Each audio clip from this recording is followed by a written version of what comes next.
Samira, 55 ans, est sans chômage depuis septembre. Aujourd'hui, elle témoigne devant Bessie. Si la Fédération des entreprises bruxelloises annonce 100 000 emplois disponibles pour la région, Samira, elle, n'en trouve pas. Je suis là. Comment on donne un ? Comment on donne un ? Je suis prête à donner mon CV, ma lettre de motivation. Je postule énormément chez Indeed, dans les réseaux sociaux. J'envoie mon CV, j'envoie une lettre de motivation. On la reçoit, on me répond quelques jours plus tard en me disant « Non, on ne garde pas votre CV, donc vous ne convenez pas, ou bien on a déjà trouvé quelqu'un ». Aujourd'hui, les syndicats font front commun à ses côtés. Ils déposent symboliquement des centaines de CV représentant les 96 000 demandeurs d'emploi à Bruxelles. Des CV qui finissent à la poubelle.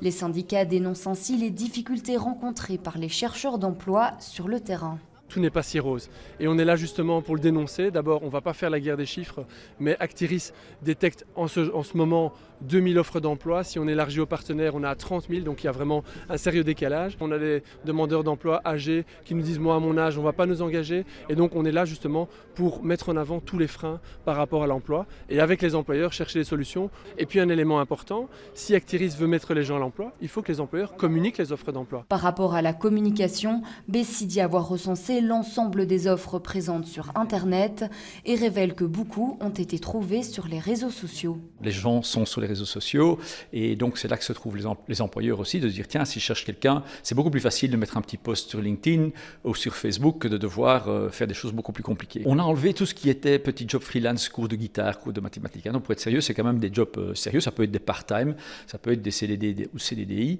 mais c'est tous les secteurs possibles et imaginables et tout type de travail. Et donc il y a beaucoup d'emplois à pourvoir, même où il n'y a pas besoin de formation. Pour en arriver à ce chiffre, Bessie a aussi pris en compte la périphérie bruxelloise. À l'issue de la mobilisation, syndicats et fédérations se sont retrouvés pour parler emploi et tenter de dégager des solutions.